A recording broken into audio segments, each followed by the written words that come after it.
All right, good morning. Good morning. Good morning. My inspiration today, driven and taught to me by my inner spirit, called to me to keep speaking about what our thoughts are for ourselves. It's a creative process that we go through. It's given to us. It's part of our nature, of who we are, where we came from. Who we are, where we came from, what we're doing, how we're doing it. When we're born into this world, we're born into it with unconsciousness. Unless your parents are conscious and aware that they are energy of a universal Mother, Father, God. That they are pure love and joy, and they transmit that to you. Otherwise, for the most part, all of us are born into this world where we only think that we are body, where we only think that we are mind. So therefore, everyone who has ever come into contact with us has given us that information that we allowed to become belief. Belief in religions, belief in only one religion is right and nobody else will make it to heaven, and I use air quotes. Only two parties we can choose, Republican or Democrat. Only the best schools that you can go to, and then if you go to those schools, you are the best people, and everyone else is beneath you. Only the best job that you can have. And therefore, if you have the best job, you have the best house, and you are the best person outwardly. Those are our thoughts that create every instant that we have, every scenario, every situation, every circumstance. And those thoughts are created by someone else for you. And sometimes it's not because they are trying to do something sinister or bad. It's just their beliefs that they had, from beliefs that someone else had, from beliefs that someone else had. But see, our universal Mother, Father, God, and remember, you can call him, her, them, any name that you want, and they will listen and they will answer.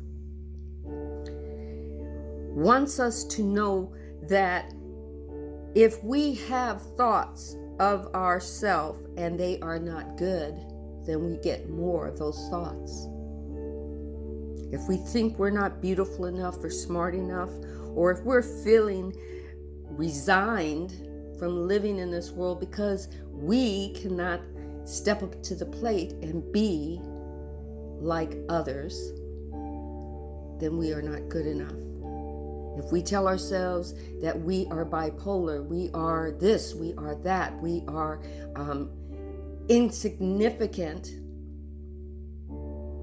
in this world that was created by human beings, but not, because the world we know was created by God. The universe we know was created by God. But mankind has taken it over and deemed it as theirs. Ours. And from that moment, we've been creating from mind. And our mind will tell us we're not worthy based on criteria that was already put there by someone else.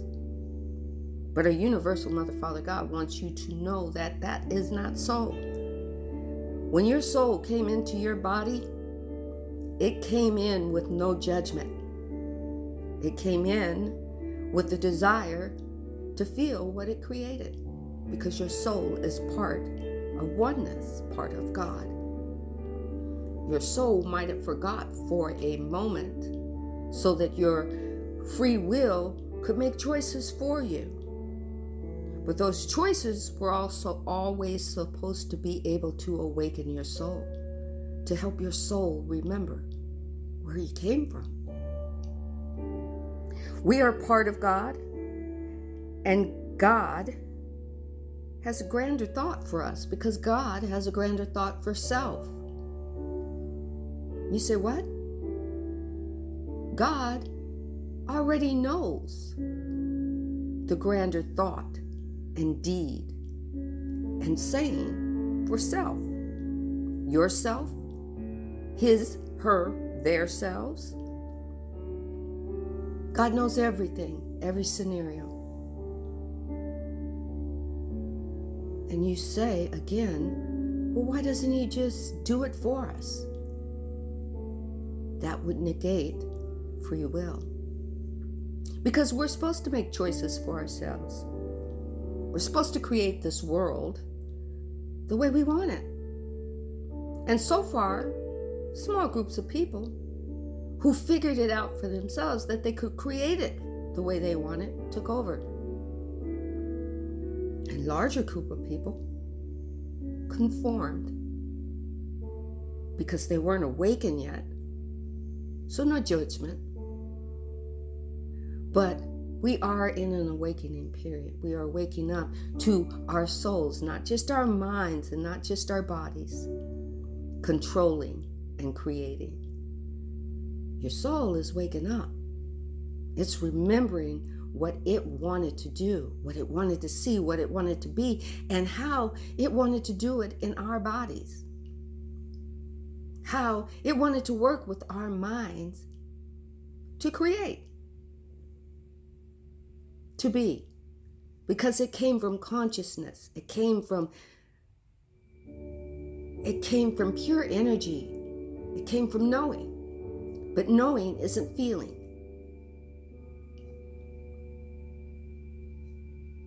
We are part of God as God is part of us. We are truly united.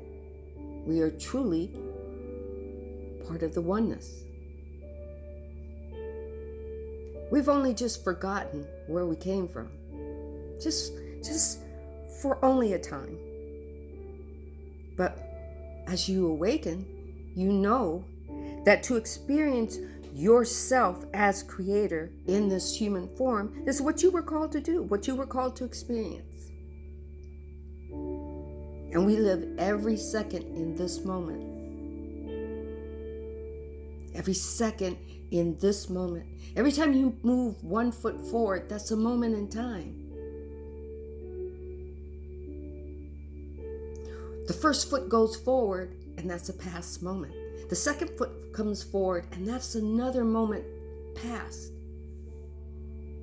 We weren't ever supposed to live in our past. We weren't ever supposed to grieve in our past. We can look at our past and go, yeah, I did that. It happened, and you let it go.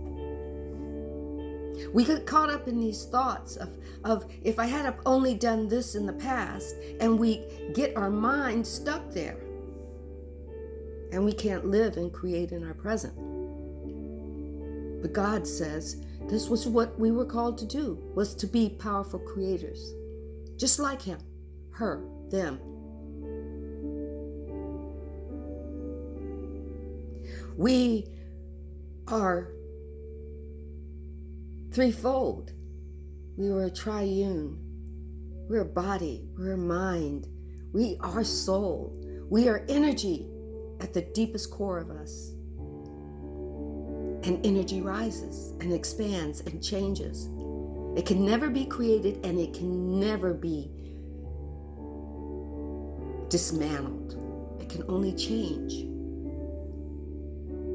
Now the physical body, yeah, it can pass away, and we can be sad for a time that we miss that person, that energy that lived in that body, but know that it only changes.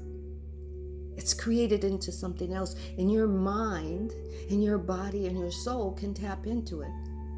So family members, friends, colleagues, people in general are never gone, they're transformed. That's creation. We experience self in one moment in time. We create ourselves in another moment. Our promise of our universal Mother Father is that we are their daughters and their sons. We are their offsprings and we are their equals. That which they created, we create also. Nothing is done for us, we do everything. We are creation and we are the creators. We have to not control our mind, but we have to choose our thoughts. And remember, we have to ask ourselves before we have a thought or continue to have the thought, is this thought for our greater good? And listen for the answer. We are so busy talking. We are so busy doing, but we will not stop and listen. We listen to the external, but we will not go deep in and listen to internal. We were given that gift of spiritual ears. So my question to you that I leave you with is, are you listening? What is your thoughts of self? And then go down deep and find the answer. Everyone have a beautiful, beautiful day.